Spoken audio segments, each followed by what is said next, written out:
Hello my dear health seeker, Inga from Health Origins here.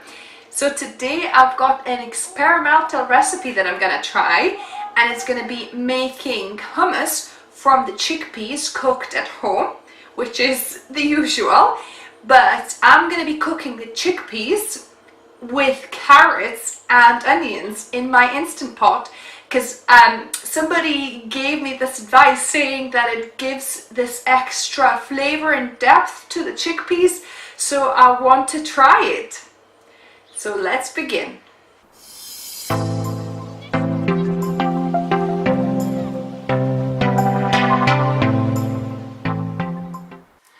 I've got my Instant Pot and the ingredients. So I've got 2 cups of rinsed chickpeas. Normally I would soak chickpeas overnight ideally, or at least for 4 hours. However, today I just didn't think about it and I didn't prepare, but you can still cook them, you know, from dry, pressure cook them. Then I've got 2 small carrots chopped into quite, you know, big chunks, and I've got 1 small onion quartered here. And I've got a little bit, a pinch of cider, if you can have a look here, cider compound. So that's some kind of spices that apparently reduce the gases, and I've also got some boiling water. So I'm gonna just add my chickpeas to the Instant Pot. And you need about 1, because this is 2 cups of chickpeas I'm using, so you need about 4 times that water. So I would need 8 cups, but my kettle is only 7 cups, but that should be enough. So about 7 cups of water, adding the carrot, the onion, and I'll put a pinch of cider here, a couple of pinches actually, and that is it. I'm gonna put my Instant Pot on to cook for about 30 minutes, because normally it needs, actually I'll put on 40 minutes because this is not soaked. I would probably put about 30 minutes for soaked ones, so I'll put 40 minutes for unsoaked. The chickpeas have cooked, so let's have a look. I'm gonna try one to make sure that they are cooked through.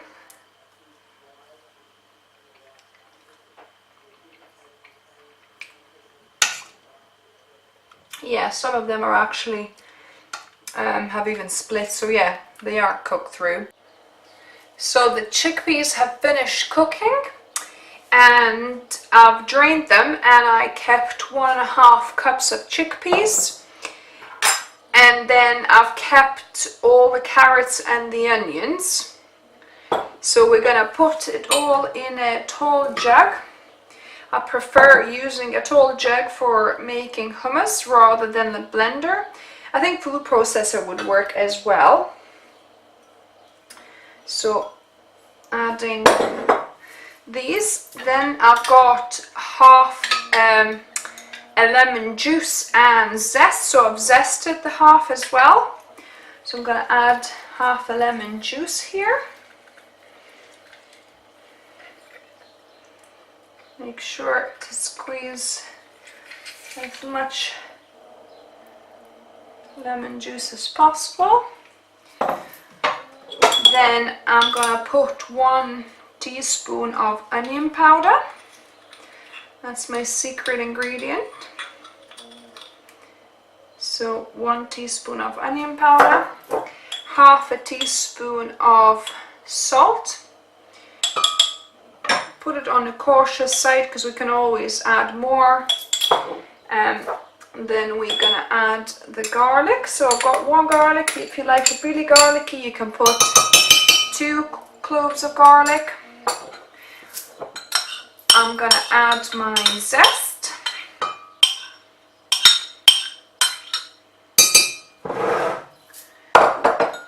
And I'm also gonna add a tablespoon of apple cider vinegar as well for extra tanginess.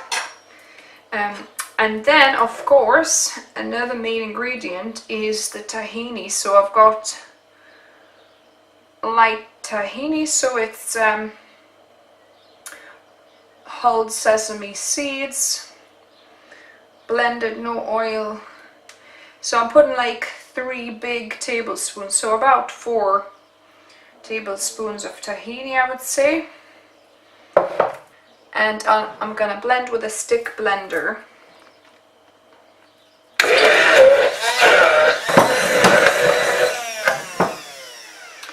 So I blended it for 2-3 minutes until it's rather smooth. So I'll give it a little taste test.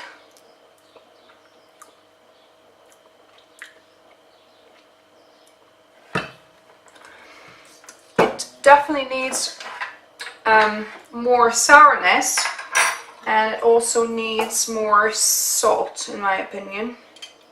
So a 2nd tablespoon of apple cider vinegar and another pinch of salt here.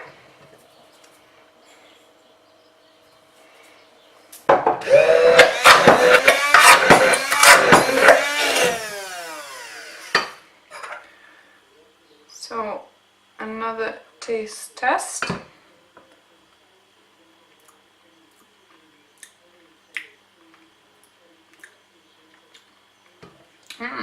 It's pretty good. So now the taste test.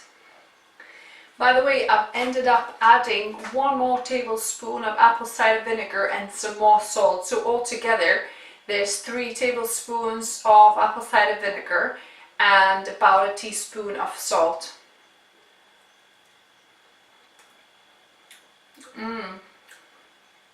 This is yummy, really zingy, but that's what you want from a good hummus, you know, because you're putting it on bread, so you want it, this kind of sourness that complements the sweeter bread. And you can, this zest that I've added, it just gives this kind of citrusy flavor. It's yummy.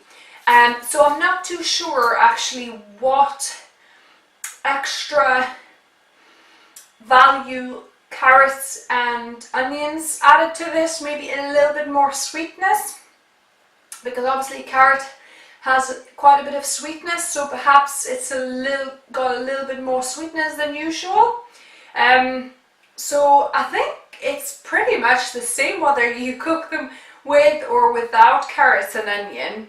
I couldn't quite taste much difference, but let me know if you make this, if you can tell the difference between the classic hummus and the one that with added cooked carrots and onions.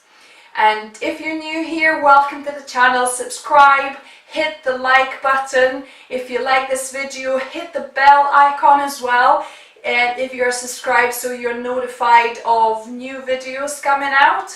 And remember, food is fuel, so be mindful what you put in your body. Until next time.